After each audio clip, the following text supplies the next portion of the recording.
Hola, bona tarda. Benvinguts a la xerrada d'estades a Austràlia. Jo em presento, soc la Fanny Abela, l'assessora de mobilitat internacional dels punts d'informació juvenils de Barcelona.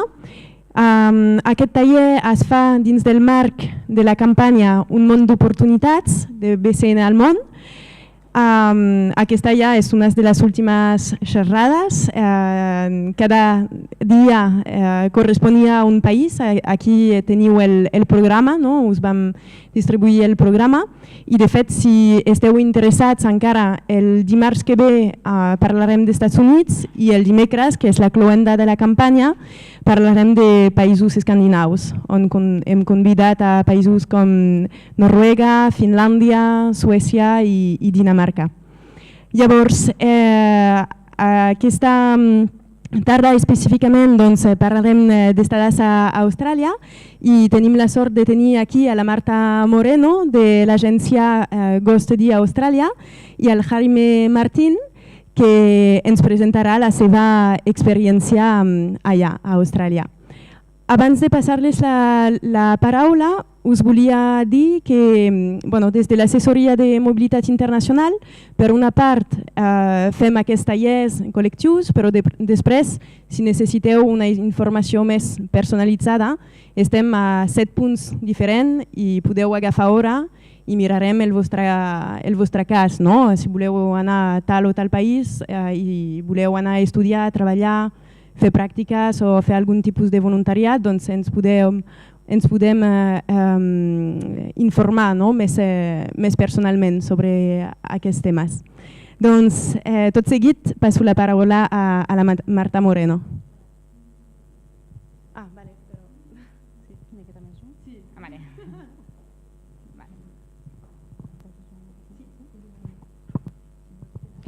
Hola, bona tarda a tots. El meu nom és Marta Moreno, com m'han presentat abans. Us volia fer una presentació de la nostra empresa, però més aviat de les oportunitats que teníeu amb estades a Austràlia. Estades de diversos tipus, parlarem de voluntariats, parlarem d'estudis, de treball i més que res el perquè d'Austràlia. Nosaltres treballem només amb aquest país. Llavors, com a empresa especialitzada, el que la gent moltes vegades li crida l'atenció d'anar a Austràlia és anar a un país diferent, sobretot perquè ara crida molt l'atenció les taxes d'atur que tenen tan baixes comparat amb altres estades que podeu fer en altres països probablement angloparlants i el nivell baix d'estudiants hispanoparlants que hi ha també a Austràlia. Llavors és un concepte diferent i ara en parlarem una miqueta més a fons.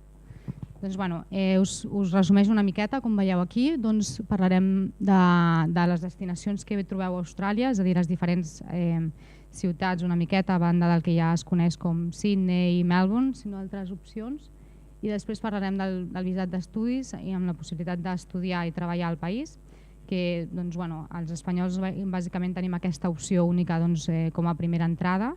Malauradament sí que és veritat que altres països gaudeixen d'altres convenis que sí que els permeten una opció de més facilitat per l'hora de treballar, però nosaltres moltes vegades ens hem de tancar aquesta opció almenys per començar. Llavors d'altres opcions com voluntariat i pràctiques que parlarem més endavant.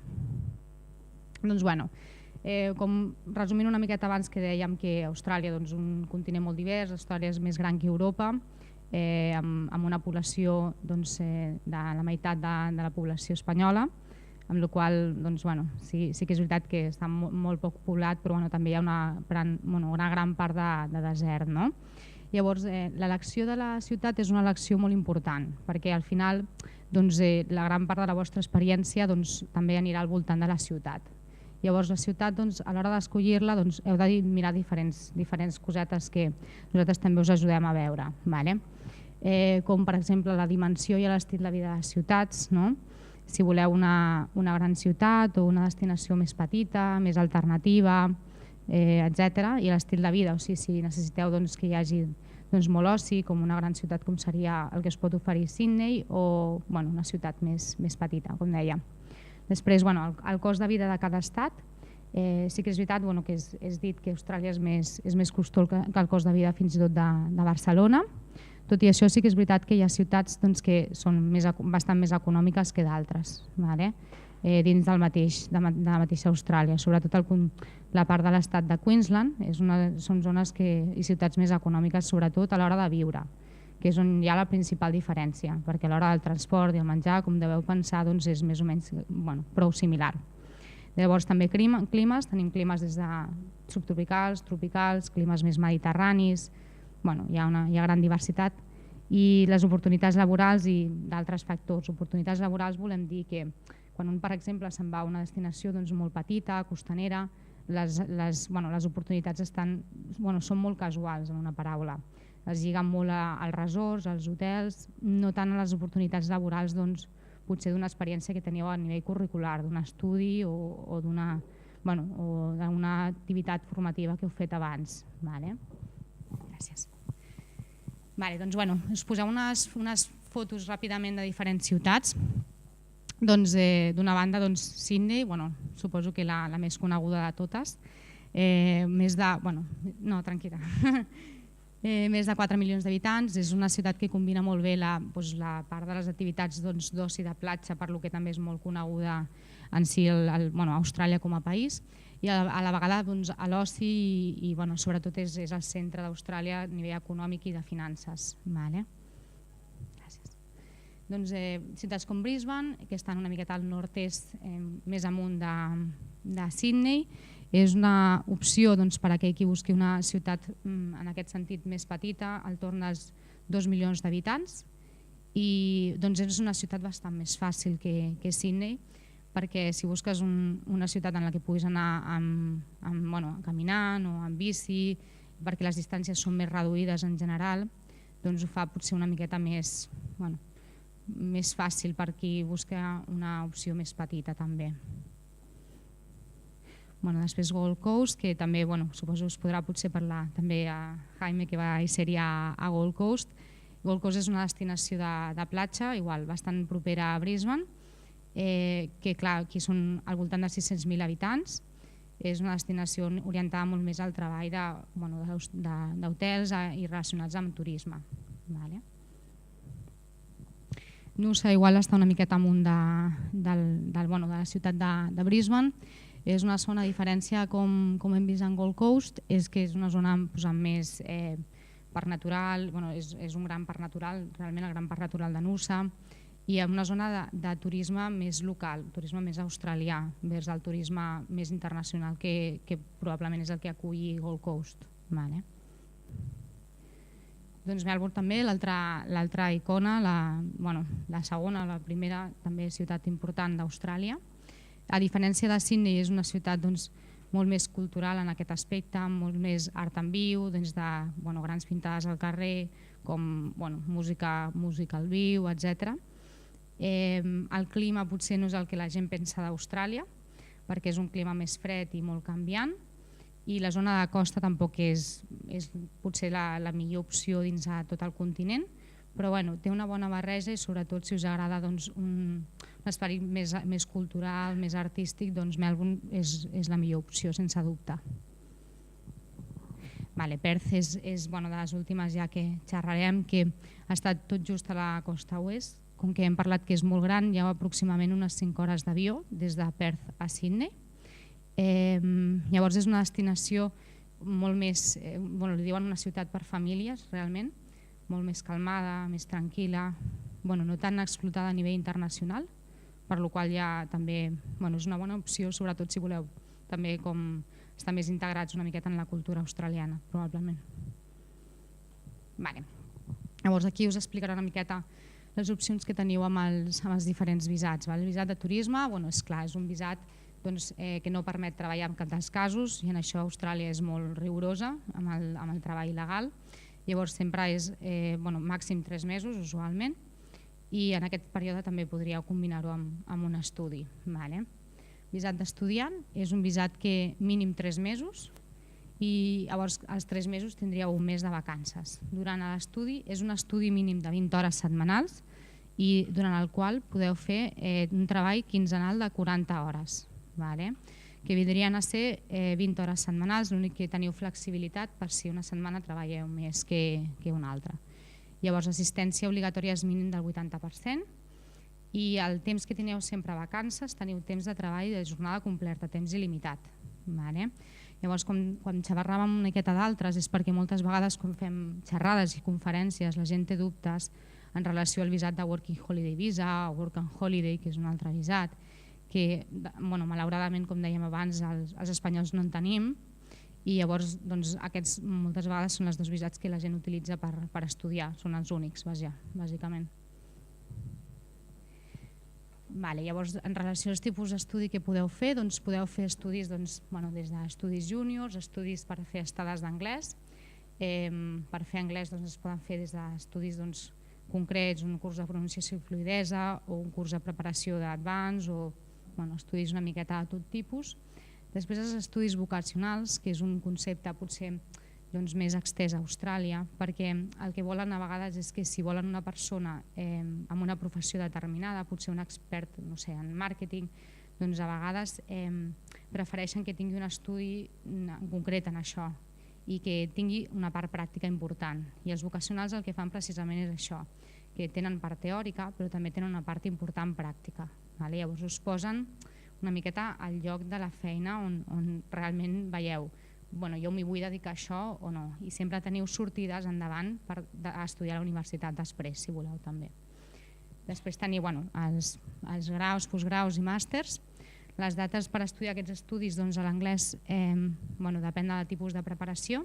Com ja sabem, els estudis a Cambridge sempre són unes 3 vegades l'any, per la qual són els que són més restrictius. Els vocacionals també tenen diverses a l'any.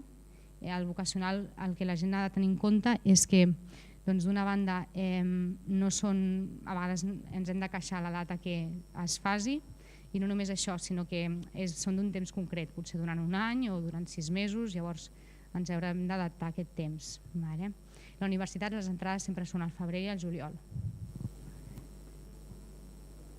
Sobre les oportunitats laborals, molta gent ens pregunta de què depèn. Sí?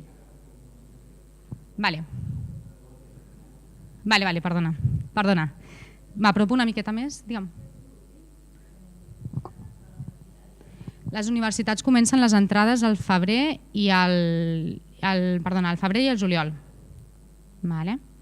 Les oportunitats laborals depenen sobretot, evidentment, d'on partiu vosaltres, o sigui, del nivell formatiu, el nivell d'anglès que teniu, entre d'altres, que ara en parlarem, però també del que espereu realment d'Austràlia. Això és molt important. En això, importantíssim, com dèiem, nivell d'anglès. Austràlia se certifica amb el nivell d'IELTS, és el més popular i el més extens. Després, la durada del visat també és un punt molt important. Hi ha molta gent que té una qualificació molt bona, fins i tot en una professió probablement en demanda, que té un nivell d'anglès també prou bo, però vol una molt bona oportunitat laboral en un període molt curt. I què vull dir en un període molt curt? Que un treballador realment en el que hagi d'invertir en vosaltres un temps de formació no estarà disposat a fer-ho si esteu per un període molt curt. O sigui, la gent, si vol anar per 3 mesos, pot fer-ho, però és molt improbable que trobi una feina qualificada en aquest temps. Em sents millor? Sí? Perfecte. Després, el que dèiem, estudis previs, sobretot si aquells estudis que teniu estan en una de les professions que estiguin demanades al país, això és superimportant també. Experiència laboral, també el que dèiem, hi ha recent llicenciats que potser no compten amb molt temps d'experiència, i això també pot ser un motiu pel qual sí, podeu començar a entrar en una indústria, però serà més difícil en qualsevol cas. Després l'actitud d'Austràlia, que és una actitud, a l'hora de buscar feina, una actitud molt determinada, que diem, aquí posàvem actitud can do, que vol dir que si realment tens idea d'una miqueta com resoldre el problema, doncs l'has de resoldre. O sigui, no comencis a plantejar, no sé si ho faré o no, sinó si ho saps fer, realment fes-ho. Fes-ho, això, el típic, el treball, l'esforç, el compromís, per una part, i d'altra, molt important també, el somriure. O sigui, és superimportant somriure a Austràlia. O sigui, semblarà una tonteria, però trobar un currículum i estar disposat i posar-hi bona cara és superimportant per ells. No volen gent negativa, De fet, odien la gent negativa. Llavors, segur no us contractarien per això. Després, com a destinació i taxa d'atur, és a dir, també fixar-nos que dèiem abans, destinacions molt costaneres, treball probablement en la majoria més casual. A vegades taxa d'atur perquè la taxa d'atur és una miqueta més elevada perquè el treball és més inestable també durant l'any. Després el salari que podeu cobrar mínim són $16 per hora. Llavors, si ho multipliqueu per 20 hores setmanals està al torn als $320, crec, més o menys. I és el salari mínim que podeu partir. Normalment és el primer salari que heu de comptar quan arribeu, com és ben sabut. Després ja podeu anar creixent o ja podem tenir més opcions. Sobretot també heu de fer molta network, que això la gent ho ha d'entendre. Aquí sempre ja tens els teus col·legues, tens els teus amics, un amic fa això, m'ha passat aquí el contacte, allà comenceu de zero. Tenim el nostre suport, en parlarem, però clar, les xarxes i això les heu de desenvolupar vosaltres també. Després, altres tipus d'opcions també, com són el voluntariat i les pràctiques.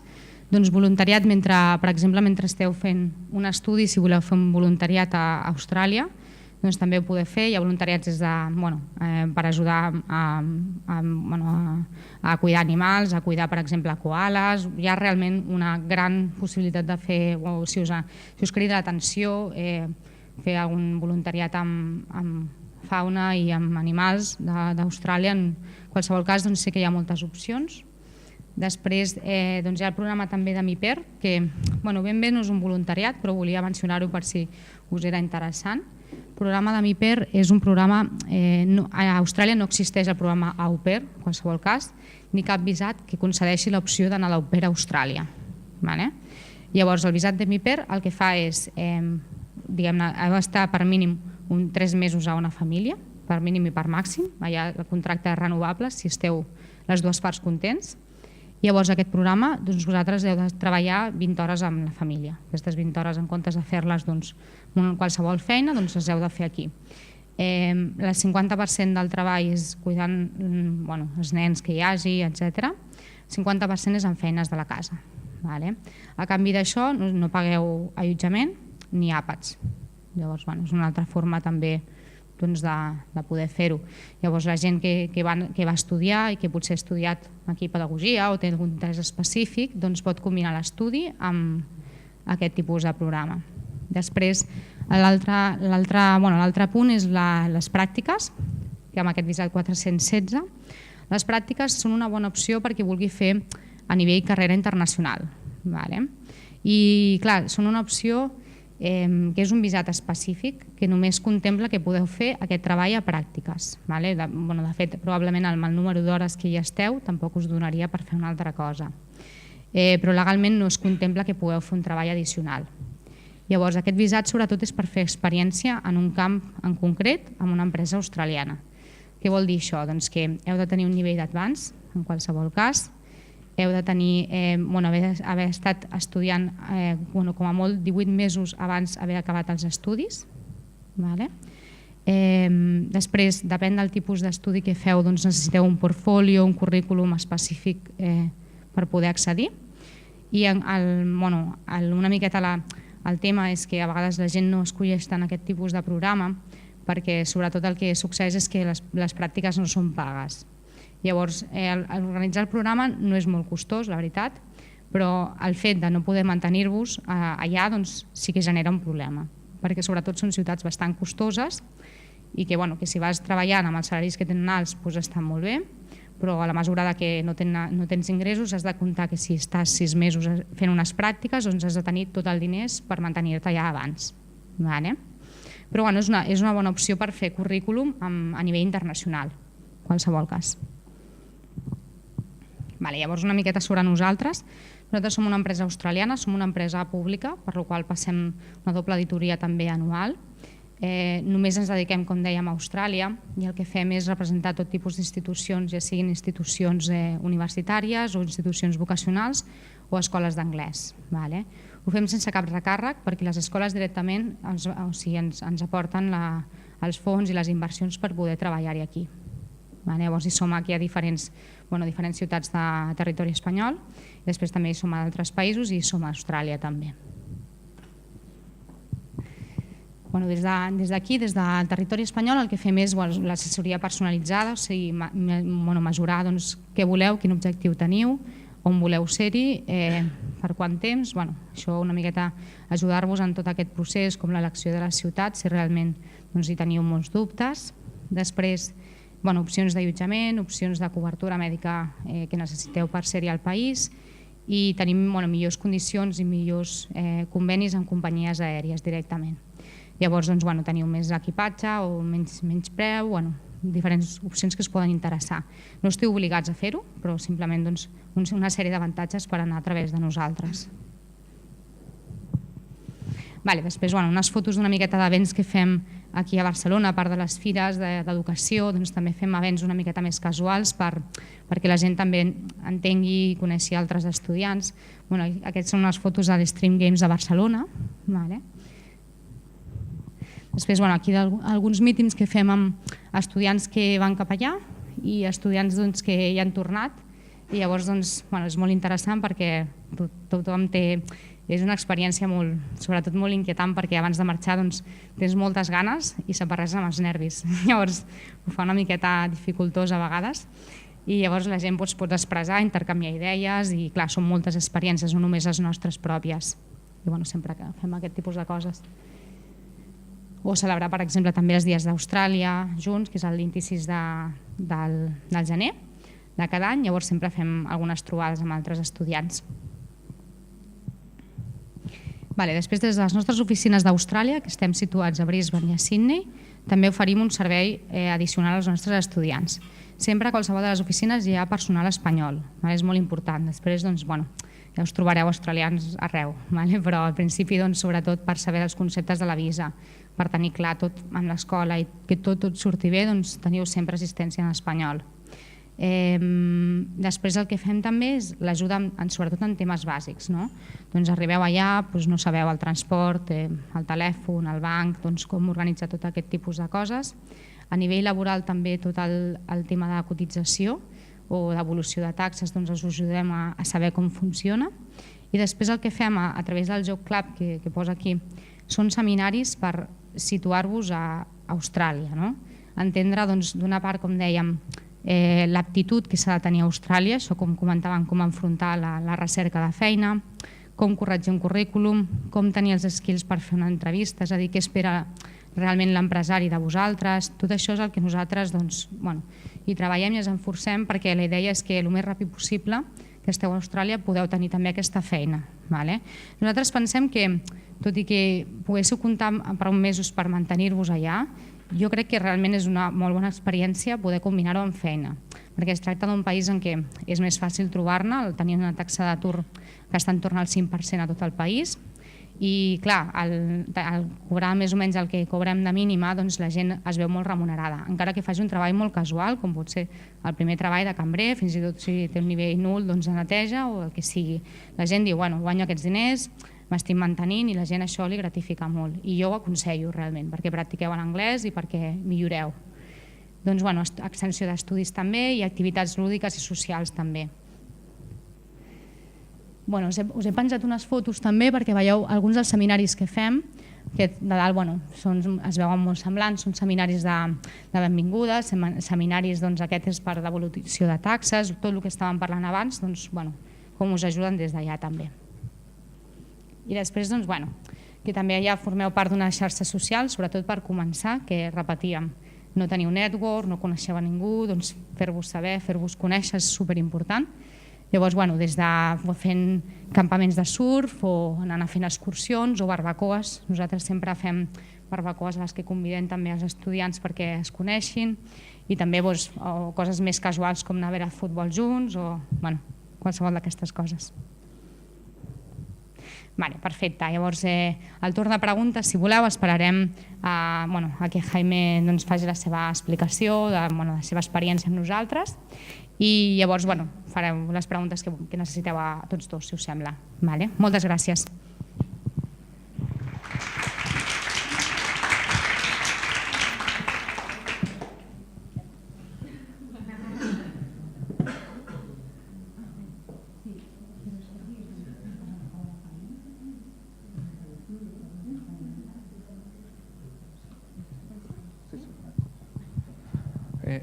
Hola, bueno, buenas tardes a todos. Básicamente yo he venido invitado por Marta porque yo me fui con ellos. Hace unos años estaba en vuestra misma situación, que no tenía mucha idea de Australia y tenía como inquietudes. Y bueno, surgió la oportunidad, que ahora os explicaré un poco lo que yo viví y a partir de ahí, pues si tenéis algún tipo de dudas, tal, luego nos preguntamos. Probablemente mi experiencia, pues eso, una experiencia personal que a lo mejor algunos os podéis sentir identificados con la idea que vosotros queréis ir a hacer allí, otros no, pero quizás os sirva para, cuando entremos en el turno de preguntas o mientras yo explique cosas, para que comprobáis cuánto es diferente a Australia con lo que estamos acostumbrados, qué es la idea que teníais o no. Yo os explico, bueno, yo me fui a Australia con 19 años, había hecho un año de universidad. Y bueno, fue un momento en el que, bueno, por una serie de circunstancias quise un cambio. Había estado trabajando bastante, un par de veranos, y había conseguido unos ahorros.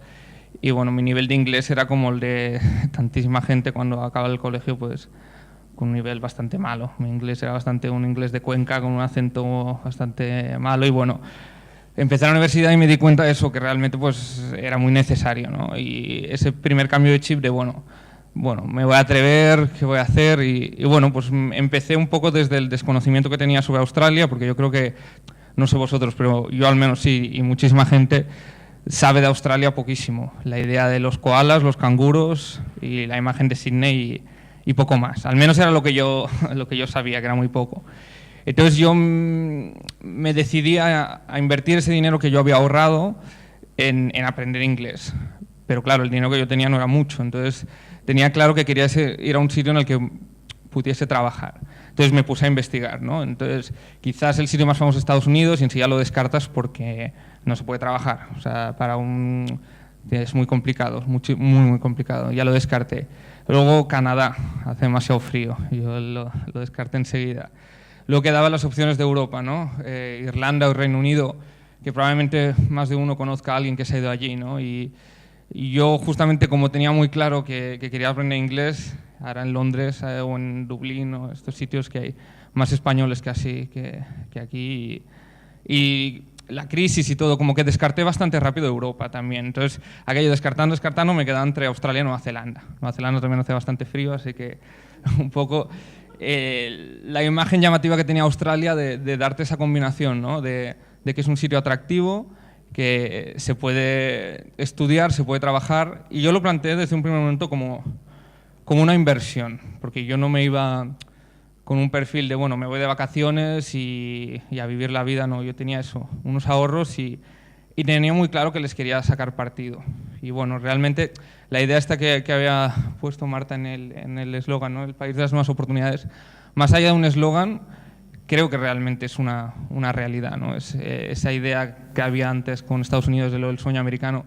No sé si es lo mismo el sueño australiano, pero viniendo para ser una persona joven aquí de Barcelona, comparamos con nuestras oportunidades y realmente, si comparamos, sí que es un país de oportunidades.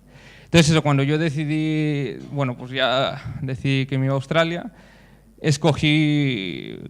empecé a conocer otras ciudades, como os ha dicho Marta. Yo tenía, por ejemplo, la idea solo de Sydney. Empecé a descubrir que había pues, otras ciudades, muchísimos climas, muchísimas opciones. Cada estado, Australia es un país federal, entonces cada estado funciona un poco diferente al otro. No sé, me llamó mucho la atención, ¿no? Y al final yo decidí irme a Gold Coast, que está aquí, es una ciudad pequeñita, la habéis visto así como con rascacielos, muy turística.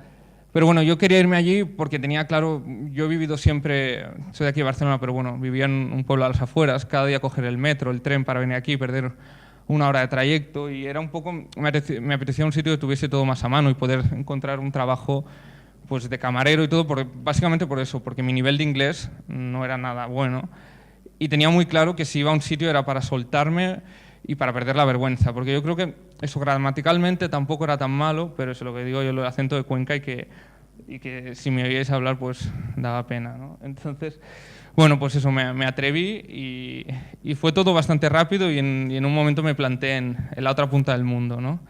Y llegas allí y fue como, bueno, ¿y ahora qué? Entonces, os explico un poquillo eso rápidamente, lo que yo viví y cómo me enfrenté a la situación, y si luego os genera dudas, pues eso ya lo comentamos. Yo os explico. el tema del trabajo está mucho más fácil que aquí, lo cual no quiere decir que os lo vayan a regalar. O sea, nadie regala nada, y menos en un país anglosajón. Tenéis que cambiar mucho el chip, que estáis yendo a un país que, a diferencia de los países latinos o mediterráneos, el valor del trabajo es muy, muy importante. Ellos dan muchísimas oportunidades, pero esperan un feedback a cambio, o sea, que pongáis ganas, que pongáis actitud. Entonces, ya era una cosa que tenía muy clara, y desde el primer día casi que me puse a buscar trabajo. No es fácil, evidentemente, os lo digo, nadie os lo va a regalar, pero el nivel de oportunidades que hay comparado con aquí, pues es increíble, ¿no? Yo, por ejemplo, encontré trabajo a las 2 semanas de llegar. No fue fácil porque ahí el sistema, os lo explico un poco para que lo entendáis. Aquí nosotros pues, normalmente cogemos un currículum, lo dejamos en un sitio, lo mandamos por Infojobs y mandamos miles y miles de currículums, y si tenemos la suerte de que alguien nos llame, pues bien, pero siempre estamos como a la espera, ¿no? Ahí la actitud es mucho más lo que le llaman el face to face. Ellos quieren ver tu actitud, que tengas energía, que estés ahí, pues ellos lo valoran muchísimo, la actitud. Es lo que decía Marta, es el sonreír, que parece una tontería, pero es increíble lo que ellos valoran, ese positivismo de decir, bueno, pues me viene este chico, a lo mejor eso, habla un inglés que da un poco de pena, pero bueno, tiene ganas y tal, pues bueno, vamos a ver, ¿no? Entonces, yo recomiendo, por ejemplo, todo el mundo que va allí es una pelea, ¿no? Y siempre tenéis que intentar ser vosotros los que os llevéis el pastel, y la actitud es ir allí, hablar con lo que se llama lo del face to face, ir a hablar con el manager, con el encargado de los sitios, o sea una tienda, sea un colegio, sea lo que sea, intentar siempre iros a dirigir a la persona que se encarga el encargado, ¿no? Y bueno, llevar el currículum y decirles, ellos hay veces que a mí me pasaba que ni se miraban el currículum, que les daba igual. Entonces, es muy importante esa idea de que importa la actitud. Por encima a veces de la experiencia, incluso había muchos sitios que me recomendaban que no pusiesen ni la foto porque es que no les interesa. Es mucho eso, la actitud, las ganas. Y por ejemplo, la facilidad que tienen las propias leyes laborales australianas es muy fácil que te contraten y muy fácil que te despidan, por esa flexibilidad que del trabajo y de lo valoran, ¿no? Entonces, conseguir un trabajo es fácil, lo mantendréis si realmente os lo curráis, ¿no? Porque hay muchísima gente que también está intentando hacer lo mismo que vosotros. Entonces, yo, por ejemplo, recuerdo que cuando empecé lavando platos, fregando en una cocina de un restaurante, que es una cosa muy común, lo que se llama cleaner. Os digo también que te cambia muchísimo el chip. Yo cuando fui a Australia, porque aquí tristemente, pues eso, si estás trabajando pues a lo mejor en la limpieza o en según qué cosas, es como socialmente hay quien pues limpia, ¿sabes? Como si fuera... Allí no, allí tiene una natural... El trabajo está muy dignificado. O sea, hagas lo que hagas, limpies unos váteres, como seas un alto ejecutivo, o sea, el valor del trabajo está muy arraigado. O sea, tú no eres menos por hacer un trabajo que aparentemente a nosotros nos puede parecer malo. Además, lo bueno es que está bien pagado. El sueldo mínimo se respeta muchísimo, a diferencia de aquí. Ahí todas las horas extras se pagan, o sea que, por ejemplo, yo me recuerdo pues decían, oye, quédate un par de horas más, te las pagaban. Entonces, esta actitud mucho de si tú das, si tú te lo curras, pues al final recibes esas oportunidades, ¿no? Yo, por ejemplo, estaba en este sitio, que era un restaurante griego, y limpiando los platos, ¿no? Y al cabo, como llevaba un mes y pico en Australia, y dije, bueno, ya me empecé a sentir un poco más cómodo con el inglés, empecé a perder la vergüenza, y le pedí al jefe si podía pues pasar a ser camarero, ¿no? Entonces, si alguno llegáis a ir allí, ya lo veréis que con ese chip, de esa actitud, es muy fácil que te den una prueba. Ellos siempre, enseguida te van a decir, o muy rápidamente te van a decir, sí, oye, ven, quiero ver, me da igual lo que diga tu currículum puede decir lo que sea, pero yo quiero que me demuestres aquí que realmente vales, ¿no? Entonces es muy fácil que te hagan una prueba y si les gustas te quedas y si no, pues te pagan, además te pagan ese día la prueba y para casa. Entonces, o sea, es como un doble juego de entrar en su...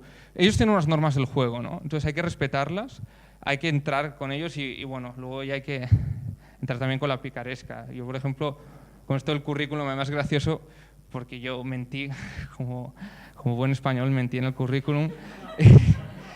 Y tenía 19 años y yo en mi vida había cogido un plato ni había hecho de camarero, pero yo sabía que de camarero es como el primer trabajo que tiene todo el mundo, además es genial para soltarte con el inglés, ¿no? Y me acuerdo que puse que tenía experiencia de 3 años de experiencia. Y el jefe miró y me dice, tienes 19. Dice, has empezado a trabajar con 16. Dice, en España se puede servir alcohol con 16 años. Yo, sí, es el país de la fiesta. Digo, se puede. Así. Que era un poco la actitud esta de, bueno, ¿sabes? Tú dile lo que ellos quieren oír, sea amable, demuestra que realmente, pues eso, que tú eres interesante para ellos, ¿no? Un poco, aunque les engañes un poquito, pero es que lo bueno es que es eso, o sea, yo, llegué casi como un poco de eso, con un inglés de Cuenca, con un poco de catetillo, no sabía usar mucho los platos, pero a base de... Es como muy toma y daca, ¿sabes? O sea, valoras muchísimo, ostras, pues mira, esta persona podría coger a cualquier australiano local que tenga un nivelazo de inglés y me está cogiendo a mí, me está dando esa oportunidad, ¿no? Pues cuando te dan, siendo además joven, te dan ese valor que aquí no tenemos, que alguien confía en ti para darte una oportunidad, aunque sea eso, algo tan simple como servir unas cervezas, pues ya te da esa energía de decir, joder, pues ostras, esto está interesante, ¿no? Entonces, bueno, a partir de ahí, yo como, pues eso, como todo el mundo me fui con un visado de estudiante, ¿no? Con esa idea de combinar la inversión que yo quería en ese dinero que había puesto para poder irme allí, porque era la única forma, si yo quería trabajar, era estudiar, pero yo no me iba tampoco con que, bueno, me cojo un curso y eso me da excusa para trabajar. O sea, eran las dos cosas. Yo tenía claro que si me iba a la otra punta del mundo era para mejorar el inglés y para realmente que mi experiencia educativa pues fuese buena. Porque realmente ahí te encontrabas con gente y escuelas que son un poquillo, pues, hay muchísimos asiáticos y gente pues a lo mejor que va allí pues eso, con la excusa de sacarse un visado. Y yo tuve una buena experiencia con una escuela que a lo mejor no era muy cara, o sea, no era la más barata, pero saqué con una experiencia de decir, joder, me ayudaron un montón en la misma escuela, me dieron consejos de lo del trabajo. Entonces era como eso, cuando tú inviertes en Australia, como que te lo devuelve un poco, ¿no?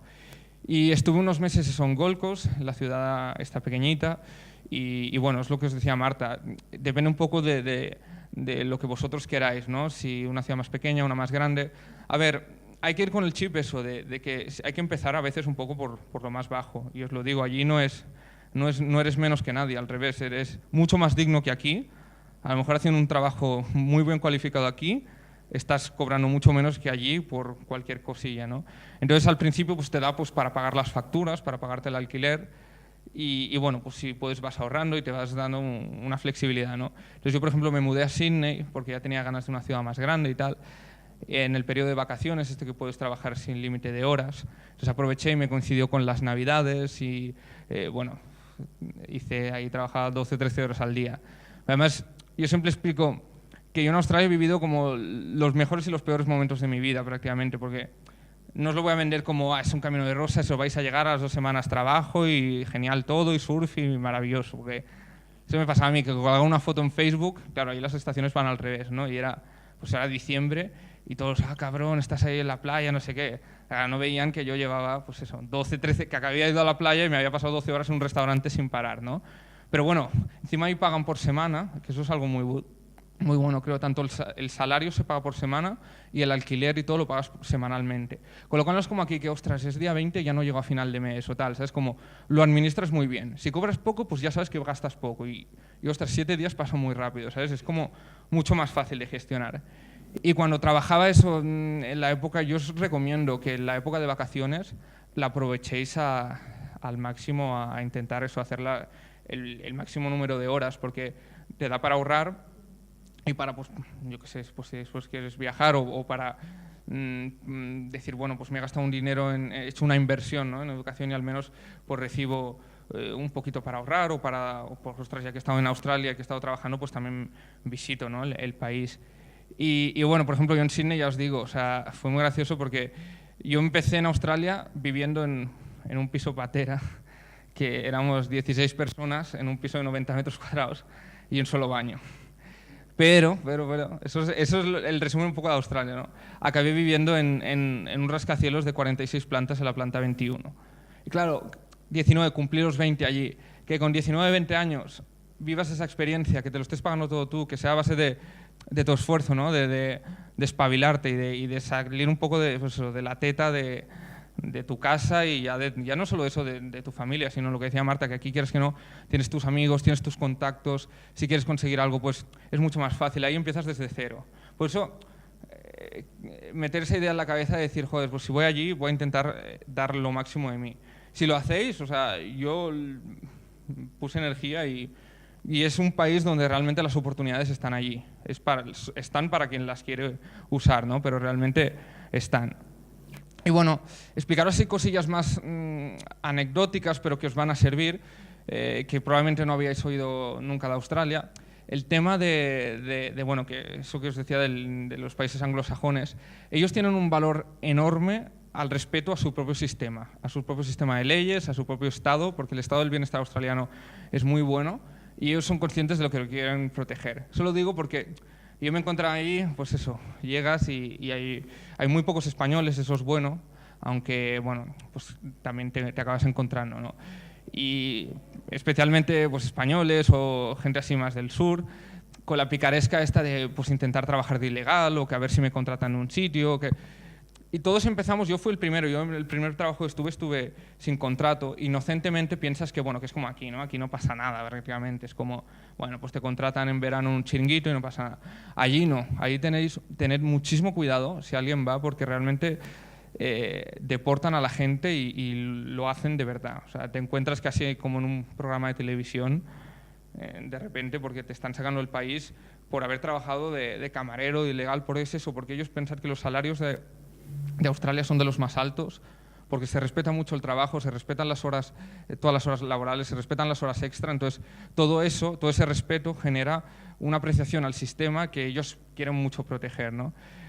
Tal es así que yo no era consciente que cuando empecé en este trabajo que estaba ilegal, estaba en clase y una profesora me decía, no, estaba comentando con unos, pues mira, estoy sin contrato y tal, el jefe me ha dicho que me iba a hacer, pero bueno, han pasado 2 o 3 semanas y no me hace. Y ella me dijo, la profesora, dice esto, dice, no, Jaime, no lo digas aquí, dice, bueno, yo lo he oído y no pasa nada, pero no lo vayas diciendo, porque si un australiano te oye, quizás incluso llama a inmigración o llama a quien sea. Dice, yo por ejemplo, tengo una vecina que es australiana y denunció a su propio hijo porque estaba trabajando ilegal, de camarero, como para darle una lección, ¿sabes? Aquí, eso, tienes tu hijo con 17, 18 años, está trabajando de camarero y ¡ay, qué alegría!, ¿sabes? Pero ahí era como, te denuncio. Claro, es un choque de mentalidad que en un primer momento te parece muy fuerte, ¿no? Y dices, ostras, estos qué bestias, ¿no?, que nazis, pero en realidad no, es que en realidad, si lo analizas, es todo lo contrario, es el sistema que realmente si tú cumples es que ellos te dan, ¿sabes? Entonces, por eso parece una tontería, a lo mejor ahora os viene así, os suena como de nuevas, pero si alguno de vosotros acaba empezando el proceso o acaba escuchando a gente que ha trabajado allí, el tema del trabajo ilegal hay que ir con cuidado porque es serio. Y es eso, mientras respetéis sus normas tendréis bastantes oportunidades. Luego, alguna cosilla más que me he apuntado, a ver, mientras decía Marta. Sí, bueno, explicaros también cosas buenas de Australia. O sea, yo me sorprendí, por ejemplo, la amabilidad de la gente. La gente es muy amable. Pensad que es un país que tiene una historia muy joven, está hecho de inmigrantes, o sea, no hay una nacionalidad australiana, es una mezcla de gente de todo el mundo, entonces son muy amables, muy acogedores. Por eso hay también el tema de la sonrisa, ¿no?, del buen rollo, o sea, es una isla que es más grande que toda Europa, pero el ritmo isleño se nota, ¿eh? Parece que no, pero tienen ahí su ritmo y su actitud bastante guay. Y bueno, así el tema también lo que os decía, cuando tú trabajas, tú estás cotizando a unos impuestos para escuelas, autopistas, carreteras, que luego tú no vas a gozar, porque casi todo el mundo está temporalmente, a no ser de que luego renueves visado, te quedes allí, pero ellos son muy justos, como os decía, y por ejemplo, tú estás pagando eso para autopistas que realmente nunca vas a usar. Cuando tú te vas a Australia, puedes pedir que te devuelvan todos esos impuestos. Por ejemplo, a mí cuando yo volví, es cierto que yo había trabajado bastante, con lo cual había cotizado bastante, pero a mí me devolvieron unos $2.000 en impuestos, que era casi como el 80% de lo que había cotizado, con lo cual también da esas ventajas que dices, ostras, sí, es un país caro, es un país que el coste de la vida es alto, pero no es como aquí, que aquí eso, cobras cualquier cosa y te da para pagar las facturas y ir así.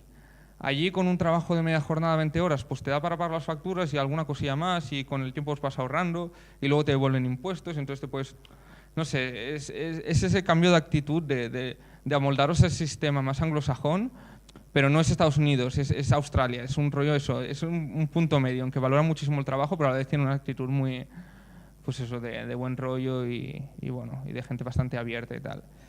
Y nada, bueno, yo volví, eso, fui cambiando, estuve en un par de ciudades, luego estuve un tiempo en una granja. Probablemente si vais ahí lo oiréis. Tristemente el tema de las granjas no está tan enfocado a los estudiantes, aunque sí que se puede. O sea, era muy curioso como de repente estoy en Australia y habla con mis padres y decía, he conseguido trabajo. ¿Dónde? Pues de temporero en el campo. Claro, aquí volvemos a lo mismo.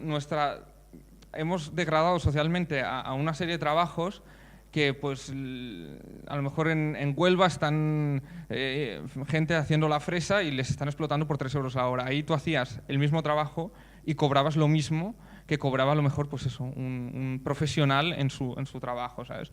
Entonces, por ejemplo, el tema de las granjas, yo estuve un mes y pagaban unos $800 a la semana, para que os hagáis una idea, o sea, unos más de $3.000 al mes.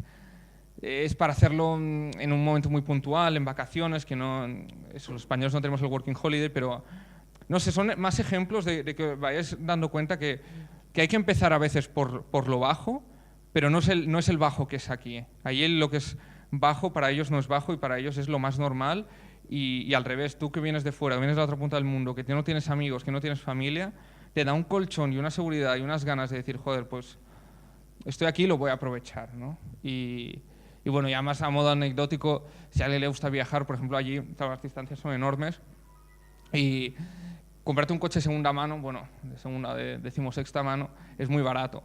Y yo me acuerdo que me compré un coche por unos $1.000 o así y viajé bastante y tal, y luego lo vendí por 800, o sea que me salió bastante bien. Y bueno, eso son ejemplos que os estoy diciendo así un poco tonterías, pero para que es una idea más allá de los folletos, ¿no? o de lo más oficial que escuchéis de Australia, ¿no? Que si realmente os lo tomáis como una inversión educativa, bueno, eso no os lo he dicho, yo el inglés obviamente lo mejoré mucho, cosa que a día de hoy agradezco porque me ha dado luego, todos sabemos cómo están las cosas laboralmente aquí y el tema de poder hablar un inglés bastante bueno comparado con la mía, pues un nivel de advance y sobre todo el tema de el hablar, pues estar muy fluido, pues me ha dado oportunidades luego pues para conseguir un trabajo, ¿no? Aquí. Y bueno, esa combinación un poco de todo, de invertir en educación, en la experiencia, en trabajar, en disfrutar, en aprender, en cambiar el chip, en entender otra cultura, no sé, yo os lo recomiendo si tenéis la oportunidad y que los tomáis eso.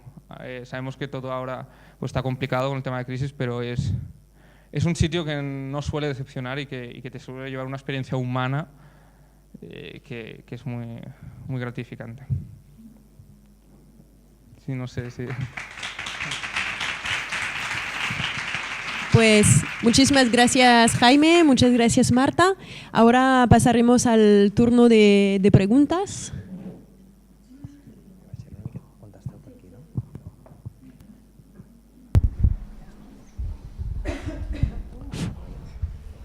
¿Qué quieres? Vale. Sí.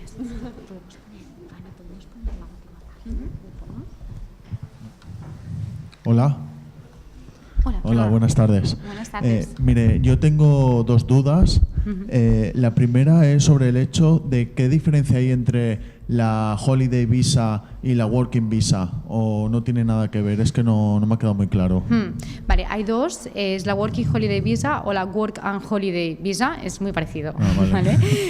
Lo que pasa es que los requisitos son diferentes, ¿vale? En cualquier caso, ninguna es para visado, o sea, para pasaporte español, pero hay la Working Holiday Visa es la más sencilla de obtener, ¿vale? Porque no tienes más requisitos previos, casi que rellenar la solicitud, hacer el pago del coste del visado y poco más, ¿vale? Entonces, está listado en la página de inmigración, ¿vale?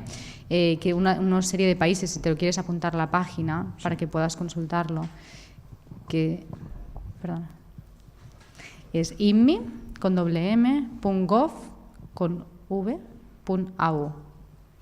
Y entonces ahí puedes consultar los países. Lo demás, perdona, muy breve. Lo demás, la Work and Holiday tiene unos derechos similares, pero el problema son los requisitos, que tienes que estar licenciado, ser también de una serie de países que la tienen y muchas veces es por cupo, ¿vale? O sea, hay unas plazas y son esas plazas. Tienes que tener nivel de inglés y estar licenciado o haber estudiado previamente algo reconocido, ¿vale? Y otra serie de requisitos más pequeños en función del país, ¿vale? Esa es la diferencia. Y después la otra pregunta es que es necesario, en el caso de la Working Visa, tengo entendido de que tienes que tener en tu cuenta corriente como 6.000 euros. ¿Es verdad eso o es otra cantidad? En principio no tienes que tener para entrar al país. Para entrar al país. No tienes que tener en principio dinero para demostrar. No tiene que haber ningún problema por eso. No, si tú tienes un visado concedido de ese tipo, bueno, digamos, excepto el visado de turismo, no tienes nada que demostrar. Si tú entras con visado de turismo, sí que te pueden solicitar que tengas el billete de vuelta y unos extractos de fondos recientes. Pero otro tipo de visados, tipo estudiante, tipo prácticas, esto no te solicita nada, ni la working. Vale. Vale, gracias. Nada.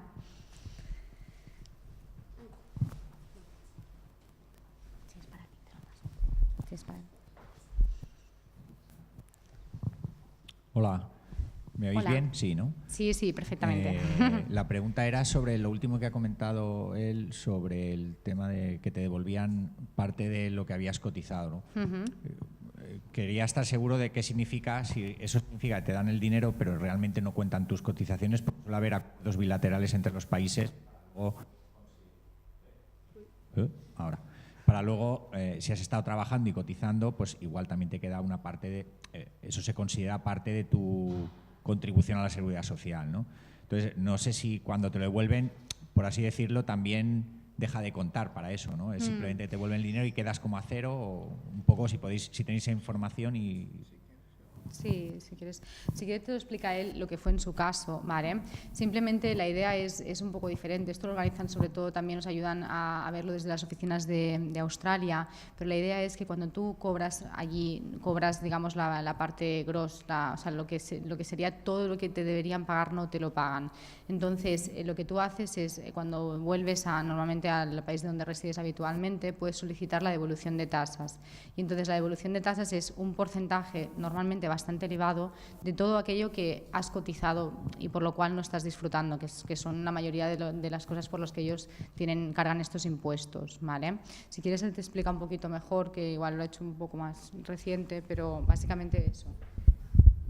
Sí, a ver, no tiene nada que ver con el tema de la seguridad social aquí, o sea, es algo completamente que se queda en Australia, o sea, no influye, o sea, son cosas completamente separadas. Tú desde el punto que estás trabajando allí, estás cotizando para el gobierno australiano, entonces es lo que decía ella, como te retienen muchísimo una parte de tu salario para pagar esos impuestos, como ellos ven que tú has estado por un tiempo determinado, cuando tú te vas y llegas ya, tienes que estar fuera de Australia, no tiene por qué ser que hayas llegado a España, si te vas de viaje o pasas viajando tal, lo único que tienes que hacer es, allí hay unas empresas que son como unas gestoras que te lo hacen todos, como si aquí vas a un sitio, a un gestor y te hace la declaración de la renta. Es algo que si no eres australiano es muy complicado de hacer. Si te lo hacen estas empresas acaba siendo algo muy fácil y tampoco es demasiado caro, pero no tiene nada que ver con... O sea, no implica que aquí luego la seguridad social, o sea, no hay nada que ver con la seguridad social, es simplemente que es con el gobierno australiano que te devuelven esa parte. Hola, jo volia preguntar sobre el programa especial de visa, el 416, que heu comentat, que has dit que era per sectors específics, i aleshores com funciona? O sigui, jo si soc d'un sector que és l'aeronàutic, que és com molt específic i costa molt trobar feina i tot això, jo us ho dic a vosaltres, m'ajudeu o ho busco jo? Vale, mira, nosaltres el que fem és treballem amb una empresa especialitzada en les pràctiques. Llavors, per tenir aquest visat no és que l'apliquis directament i la puguis tenir, sinó que és tot un procés. Vale? El procés forma part de que, com dèiem, estiguis qualificada en l'advance de l'anglès, faci no més de 18 mesos que hagis acabat els teus estudis. Vale? Llavors, les empreses de pràctiques ja tenen el seu propi, la diversitat de les diferents institucions on podeu entrar i el tipus d'àmbit en què podeu entrar. Llavors hem de mirar que cobri l'aerodinàmic també. Llavors, quan tenim tot això, hem de preparar també el currículum i una carta, moltes vegades una carta de presentació o una carta fins i tot de recomanació. Llavors, es poden valorar coses addicionals. A vegades, si és disseny, un portfolio, això hauríem de mirar en cada cas en concret. Llavors, quan es presenta tota aquesta informació, et fan una entrevista personal per mirar el teu perfil en concret.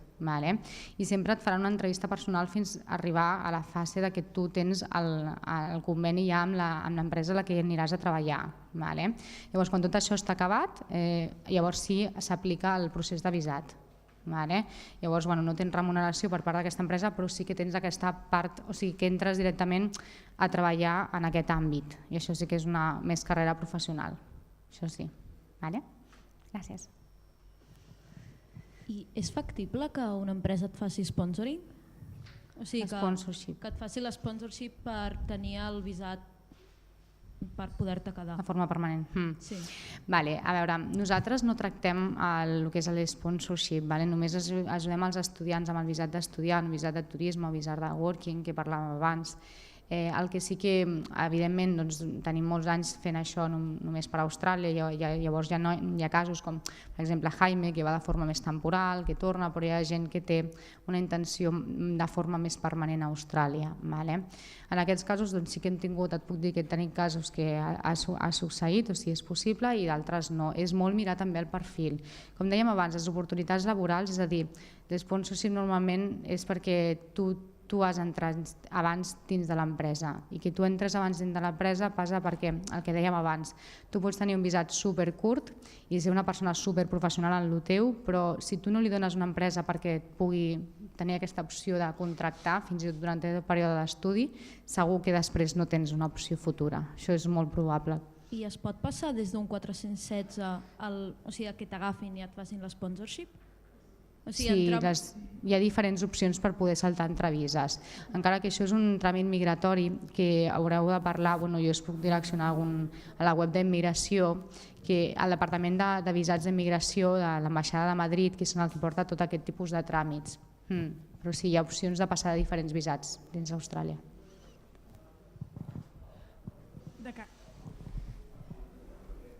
De cara a les empreses, l'edat és un avantatge o un inconvenient? O sigui, com es valora això? O només l'experiència i els estudis? Seguint una miqueta la línia del que comentava Jaime, és molt important que enteneu que l'aptitud és molt important. Evidentment, que tinguis experiència molt probablement significa que seràs molt més efectiu a la teva feina, però si ets molt efectiva però no tens l'actitud ideal, que insisteixo, és superimportant, doncs potser una persona més jove que tingui 3-4 anys menys d'experiència ens pot superar. Per què? Perquè això és superimportant, però evidentment si tens experiència o uns estudis complementaris tindràs més opcions laborals, això és evident, però hem d'aplicar-la amb el temps suficient i amb l'actitud correcta. Sí, jo potser són algunes coses que s'han comentat, més que res una idea una miqueta clara, perquè hi ha coses que em confonen una mica, és a dir, és un país al que no es pot entrar només a treballar fàcilment, no? Ho entenc? Has de ser amb visat estudiant. Que no hi ha un visat exclusiu de treball fàcil al qual accedir, sí, exacte, per passaport espanyol. És el cas de bastants, però el meu cas no és anar allà a fer un cursillo d'inglès i tal. A mi m'agradaria anar allà de forma llarg termini o de forma indefinida. Llavors, posant-me un exemple, quins són els passos que haig de seguir jo? És a dir, fer un visat d'estudiant, fer un curset d'anglès durant un any i quan s'acabi el curset haig de marxar o no? Heu comentat les hores que es poden treballar mentre tens visat d'estudiant, però no m'ha quedat massa clar. És a dir, no vull anar allà perquè sigui un cost com a experiència, m'agradaria anar allà a buscar-me una miqueta la vida. Amb un exemple, si m'ho podeu explicar, ho agraeixo.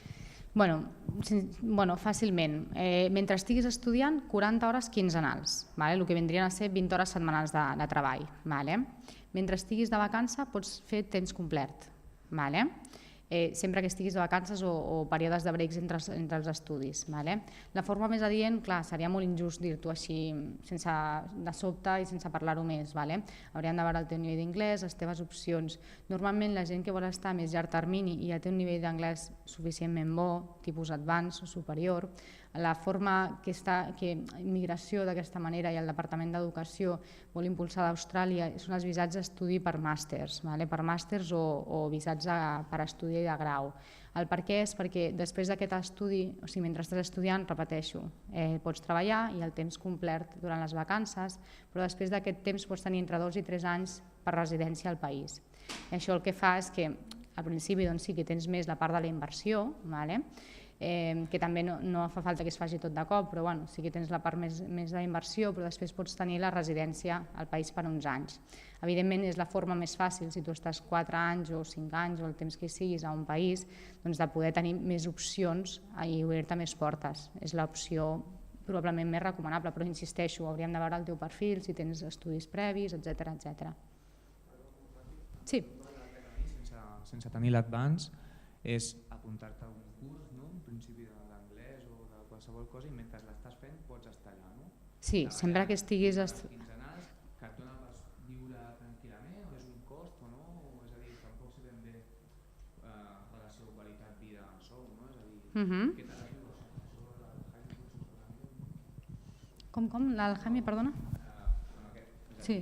Amb el visat estudiant i fent un curset i tal, amb aquestes 40 hores quinzenals, què tal es viu? És a dir, pots viure bé, et pots desenvolupar més o menys, o suposa un cost de...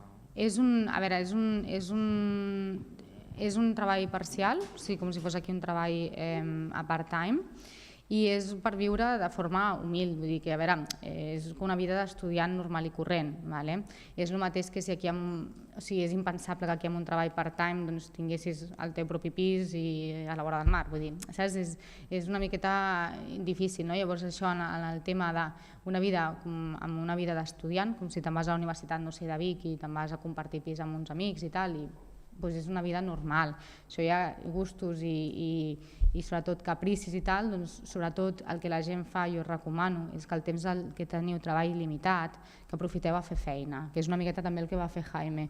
Aquest temps va treballar molt i després li va poder permetre viatjar, però la gent a vegades aprofita molt això per viatjar i després no pot donar-se una miqueta el caprici de viatges o coses així que potser no hi comptes amb els diners. Perdona, si vols. Que depèn molt de la ciutat en què visquis. O sigui, tu pensa que els salaris, el mateix salari a Sydney, és molt proporcional. O sigui, a Sydney és una ciutat molt més cara, també cobres més diners, però a ciutats més petites és com, per exemple, a Gold Coast, on jo vivia, hi ha el hàndicap de que el treball és més temporal, l'opcions de treball és potser menor en respecte a una gran ciutat, però també el cost de la vida és molt... O sigui, a Gold Coast amb un treballet de cambrer pots viure bé. A Sydney és més complicat, és el que deia jo, quan estava a Sydney compartia amb moltíssima gent per pagar, i pagava el mateix que potser a Gold Coast pagava per això, al costat de la platja i està molt bé. Depèn una mica de la ciutat, és el mateix que aquí, no és el mateix Barcelona que viure a Sevilla o a Màlaga, hi ha diferència. I els sous solen estar bastant equilibrats, però tot i així hi ha un marge que et dones, com diu ella, no és per viure amb luxes, però segons on trobis i on visquis i la manera que visquis pots pagar les factures i viure. O sigui, jo era autosuficient allà, amb més o menys això, al principi és el que... La idea del que jo deia, sí que és cert que jo vaig estar per un període més curt i per un curs acadèmic, i jo no descarto algun dia tornar, i per això ara ja pel tema de l'idioma i tal. També que és cert que fa 3 anys les coses no estan tan malament com estan ara i tothom ara està més amb el xip més focalitzat a marxar i a potser quedar-se allà. Però és una cosa que és important, que s'ha de mirar amb que començar per aquests passos del que tu dius, realment anar allà i aprendre anglès és una miqueta el pas bàsic, sobretot si no tens un nivell alt, i després a partir d'allà anar fent. Llavors depèn del que vulguis invertir, del que tu mateix t'ho curris. Hi ha gent que, és com tot, hi ha gent que potser no aguanta estar molts mesos sense vacances i treballant molt, hi ha gent, no sé, és una mica el que tu et montis, però per respondre així ràpid, amb allò vius, com ha dit la Marta. No, o sigui, tu, depèn, això t'ho pots explicar ja millor, però el visat d'estudiant depèn dels curs que tu t'agafis. O sigui, si tu t'agafes un curs de 6 mesos, pots estar 8, no? O sigui, sempre et donen 2 mesos més del curs que tu agafes. Quan més temps agafis de curs, o més proporcionalment et donen més vacances i pots estar més temps. És el que dèiem, que per anar 3 mesos, o sigui, a Austràlia, quan més temps et plantegis anar, més amortitzaràs la inversió. Jo no et recomano que et deixis, és que només el vol és molt car. Clar, només el que et deixes amb el vol no és un lloc per anar 2 mesos o 3 mesos i a veure què surt. És per pensar això, doncs mira, estic això, un curs i després allà et pots treure una altra visa. Tu imagina't que agafes un curs d'anglès, millores una mica com jo. Imagina't que jo, en comptes de tornar, jo estava bé allí i dic, vale, doncs jo ho hagués pogut fer, de dir, bueno, ara tinc una feina, ja estic més o menys estable, ja porto uns mesos aquí, i dic, vale, doncs em renovo un visat d'estudiant, allargo el meu curs i puc estar més temps. O sigui, sempre quan que tu estiguis estudiant alguna cosa, tens dret a estar al país i tens dret a treballar en aquesta jornada. Llavors hi ha gent que ho fa, que marxa amb una idea i a veure què passa. Si les coses no li van bé, doncs potser o no aguanta o diu, ostres, ha estat molt bé, però ara vull marxar a un altre lloc, o jo què sé, doncs marxa. O gent que tot el contrari, que hi ha molta gent que renova visat allà i es queda. I continua aquest procés. No és fàcil, és el que dèiem, que no és un regal, no és gens fàcil en plan paradís, però hi ha aquestes oportunitats que si tu ara vinguessis de fora, aquí a Espanya, evidentment no les trobaries. Aquesta és la idea una mica. Hola. El Jaime ja ha dit que és molt important per trobar feina al face-to-face, però hi ha alguna manera de trobar feina des d'aquí? Alguna pàgina web? Algun Infojobs australià? Sí, bueno, és el que quiero. No, mira, tu per exemple, si tu tens interès de buscar feina des d'aquí ho pots fer tranquil·lament, no hi ha cap problema, de fet si trobessis alguna cosa, de fet seria complementari, perquè mai trobaries que et facin el visat per a treballar, per la qual seria positiu. Però el problema que ens trobem és que, clar, són molts quilòmetres i la gent, repeteixo, com que la forma és molt basada en el face-to-face, el que fa la gent, el que es troba és que quan tu comences a tirar currículums i a buscar opcions, el que t'hi trobes són dues coses que et pregunten. Una, actualment on hi ets? Llavors, clar, dius, aquí? Llavors diu, malament. I l'altra, quin tipus de visat tens per poder treballar? I si no tens cap de visat, tens per poder treballar. I clar, si actualment no tens cap, doncs el currículum et poden contestar perquè a vegades són bastant amables i alguns et contesten molt amable, doncs seria interessant que poguessis venir, poguessis expressar-te, però fins que no estiguis allà i no tinguis un visat en el que et permeti treballar, doncs no et faran cap altra cosa. Això és així, ja veuràs si ho proves què et passarà. I aquestes feines són més qualificades o no qualificades? Més especialitzades en alguna cosa o més temporals? Quin tipus de feina vols dir? És que no pots trobar realment, o sigui, podeu buscar, ja us dic, però el que us trobareu és aquestes dues barreres, no? Primer, que no us poden veure i estan superllunys per confiar en qualsevol tipus de contracte específic. Penseu que qualsevol contracte addicional de treball suposa diners, suposa una inversió i a més que Austràlia és, comentava abans Jaime, que és dels salaris més alts, mínims més alts, és el salari de fet mínim més alt del món. Vull dir, llavors ells a més no et poden pagar el salari mínim, sinó t'han de pagar un salari mínim concret anual per poder estar en un visat de treball. Per la qual ningú et fa un contracte si no et coneix. El que et diuen és on estàs, quin visat per parlar-ne. Però si realment no tens cap visat i no hi ets a Austràlia, et diuen si vols quan vinguis passa't. Pots veure una miqueta les ofertes que hi ha en el teu sector en una ciutat o una altra. Això per donar-te un primer filtre, però no per trobar una opció de feina. Si vols pàgines més professionals, una molt bona és sic.com.au. Sic, de S-E-C.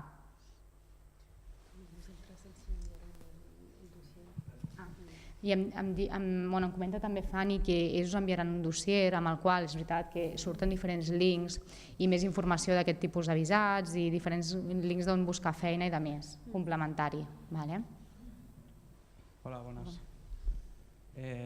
Jo soc estudiant i estic a la meitat d'una carrera i m'agradaria acabar-la en un país que no sigui Espanya. I llavors m'interessaria saber una mica els passos a seguir per si jo vull anar a Austràlia, per exemple, i acabar ja la meva carrera. Què he de fer? Si començar estudiant un curs amb un visat de 3 mesos i alhora treballant i després prorrogar-lo. Vale. Vosaltres treballeu en universitat, suposo, i sabeu si és molt car, si és complicat accedir, tot això. Vale. A veure, si el fet és que tu vols continuar la teva carrera que estàs fent ja, el que sí que et trobaràs és que el que has de consultar directament no és directament a nosaltres, sinó probablement directament a la direcció dels teus estudis, al rector de la universitat, i consultar realment de la carrera que estàs fent amb quines universitats ells tenen conveni perquè tu puguis seguir els teus estudis allà. No és tant una decisió nostra, és a dir, nosaltres podem tenir convenis amb moltes universitats, amb totes les universitats, però ells t'hauran d'assignar a tu quina tenen conveni, si tenen conveni amb Austràlia, perquè d'aquesta manera és com es fa perquè et reconeixin els crèdits un cop arribis aquí. No pots fer de caràcter lliure.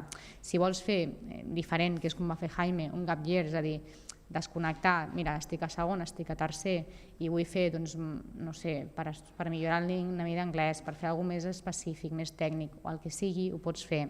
Però molt important que si vols que se't reconeixi a nivell de la universitat sigui un conveni que tingui la teva universitat amb una australiana. Que jo no, com comprendràs, no ho sé.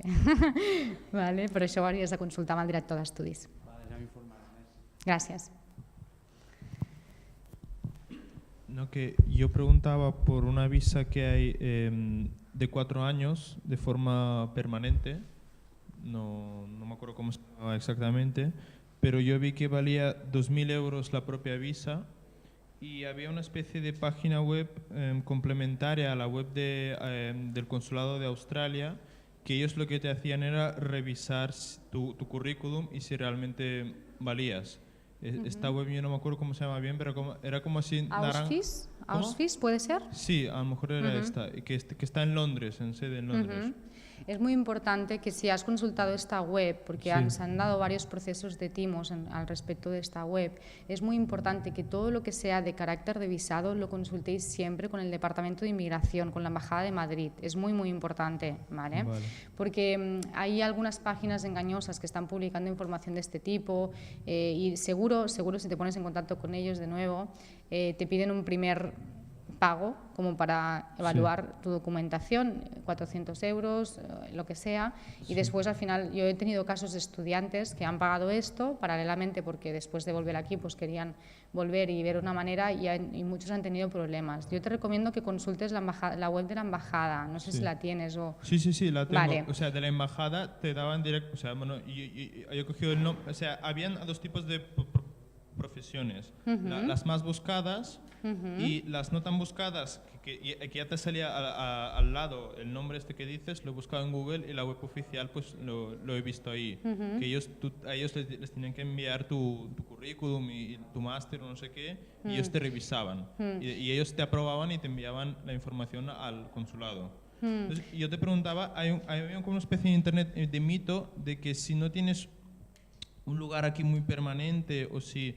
Ellos tienen miedo de que tú te quedes ahí de forma ilegal, ¿no? Entonces, de alguna forma, si por ejemplo, yo aquí, yo soy ruso y soy inmigrante de aquí, entonces yo aquí estoy de alquiler y no tengo trabajo, y siempre tengo trabajos temporales. Entonces los australianos a lo mejor tienen miedo de cogerme pensando, claro, porque este tío en España vive así y en Rusia está como está, pues a lo mejor hace que de forma ilegal. A lo mejor por eso no me cogen a mí, pregunto.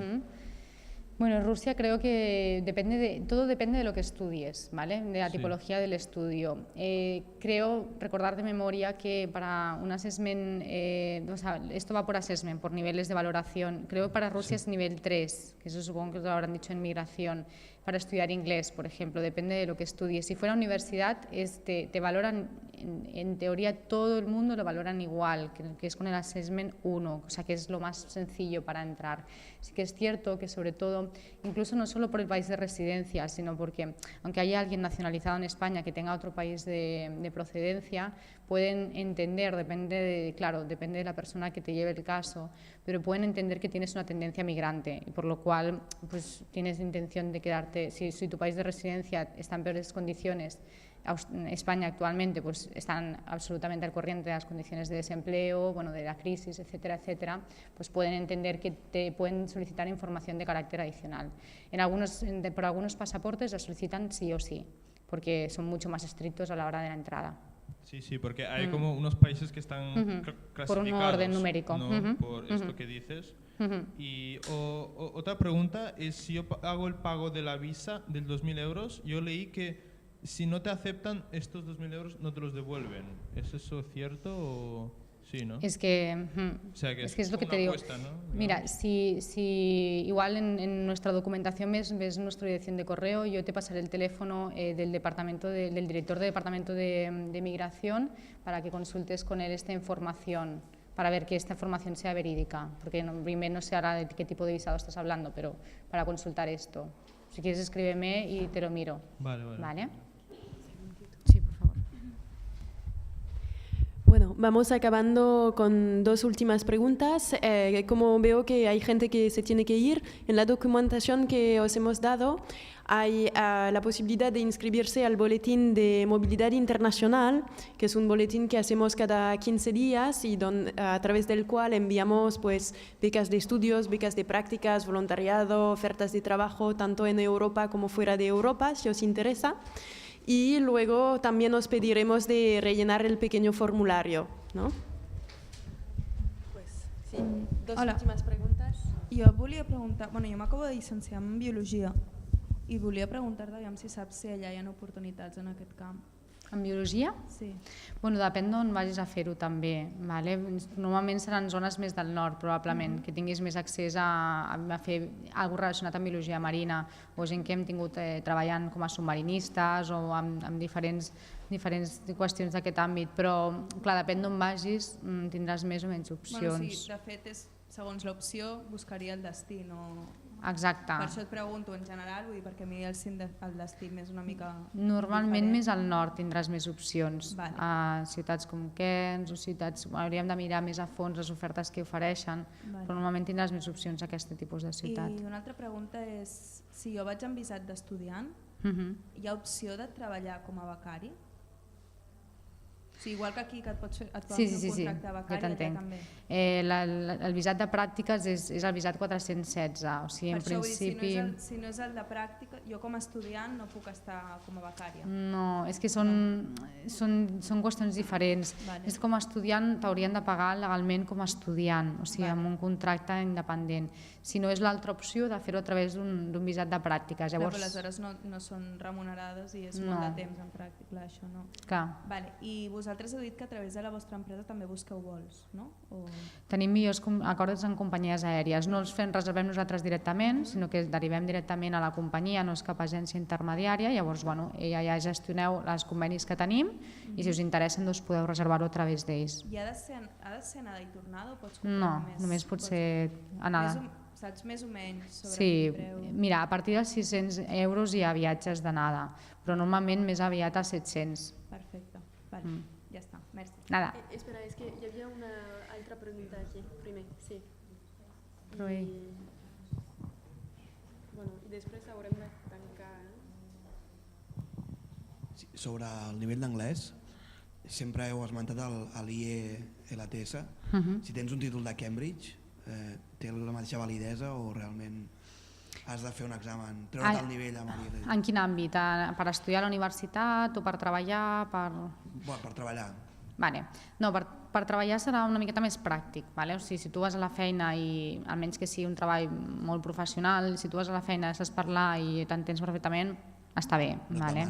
A nivell de migració, l'IELTS. A nivell de molts treballs professionals, l'IELTS, tot i que el Cambridge, si té una antiguitat, per exemple, universitats ja que només accepten també l'IELTS. En algunes, si tens una antiguitat inferior als 2 anys, t'accepten la titulació de Cambridge. Llavors, és veure el cas també i depèn per què ho vulguis. I una altra pregunta sobre amb el visat d'estudiant, que sempre poseu l'exemple de 3 mesos, 6 mesos i cada 3 mesos un mes de vacances. És aquest ordre, sempre has de fer 3 mesos, un de vacances, tornar a fer 3 mesos o 6 i 2... Clar, jo poso 3 perquè és el mínim, llavors és fàcil perquè la gent entengui 3 o més. Llavors tu pots fer, per exemple, 6 mesos i fer un exacte 3, un a mig, 3, un a mig, Després, per exemple, les universitats o els centres vocacionals tenen el seu propi conveni de quan fer les vacances, que fas les vacances quan fan els australians les vacances. Llavors, depèn del tipus d'estudi, sí que contemplen, encara que siguin vocacionals i universitaris, vacances, però no sempre les escolleixes tu. O sigui, a vegades és com les escolleixin ells, però sí que tens períodes de vacances. Exacte. Última, que estava esperant, si no... Aquí. Sí? Les dues últimes. Bueno, jo és molt ràpid. Jo estic interessada en els voluntariats. Has dit dels voluntariats d'animals i aquestes coses, però teniu més ofertes? Sí, hi ha més opcions. Aleshores, què ho poseu a la web?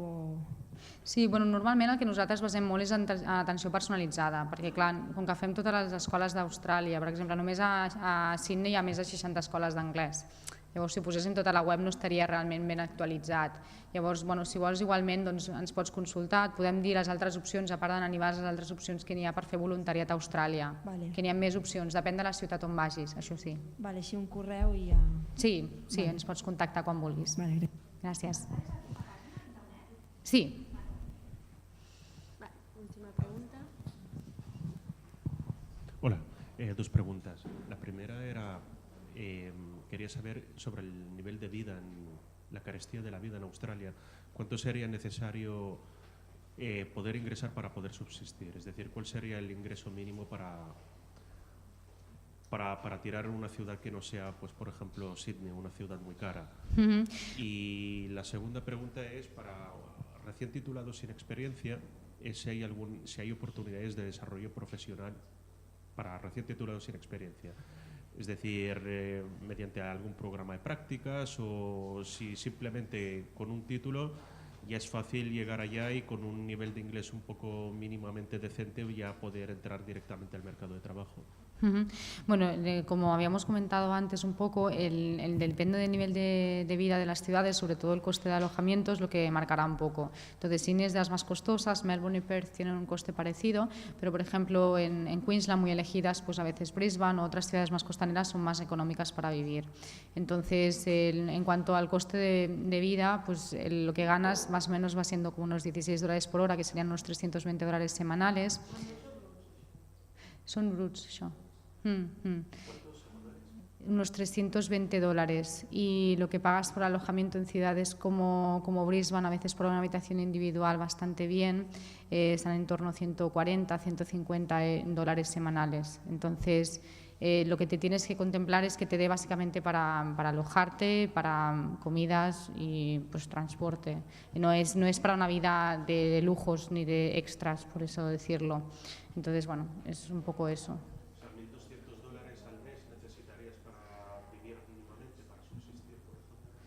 Sí, en una ciudad más cómoda, al igual como unas ciudades así como Brisbane, yo creo que es suficiente, ¿no? Pasa que allí todo se calcula semanalmente, ¿eh? O sea, entenderéis allí de forma diferente. Sí. La segunda pregunta. Ay, perdón. Perdona. Sobre oportunidades de desarrollo profesional para sí, perdona. Sobre todo, bueno, en ese ámbito pues puede ser más difícil a lo mejor que te den una opción laboral si tienes menos experiencia y eres recién titulado. Tienes que estar expuesto pues a opciones más bajas. A veces la gente recién titulada pues sale de la universidad teniendo unas expectativas muy altas. Entonces, en Australia a veces es un poquito más fácil que te den lo que hablábamos antes, el training day, o sea, que te pongan a prueba y si realmente vales, pues tener una opción, pero no va a ser evidentemente muy sencillo comparado con otra gente que tenga experiencia en el sector. Es una opción más limitada. Pero hay posibilidades, hay oportunidades. Hay gente que lo hace, hay estudiantes que lo hacen, pero bueno, no van a tener tantas puertas abiertas como aquel que tiene experiencia a nivel de inglés y tiene todo más arreglado y más situado. Programas de traineeship o internship. Son los programas de prácticas que hemos hablado antes, para hacer exclusivamente prácticas. Sí, el visado de estudiante de prácticas, que te permite hacer prácticas en un ámbito concreto, solo prácticas, no trabajo. No son remuneradas, pero puedes desarrollar a nivel profesional. Pues muchísimas gràcies, Marta i Jaime. I doncs recordeu que la campanya termina la setmana que ve, el dimecres. El dimarts tenim Estats Units i el dimecres països escandinaus. I recordeu que també, si teniu més dubtes, doncs podeu venir. Si és específicament d'Austràlia, doncs teniu la Custody Austràlia, però també tenim l'assessoria de mobilitat internacional, no? Per tots els altres països. Moltes gràcies.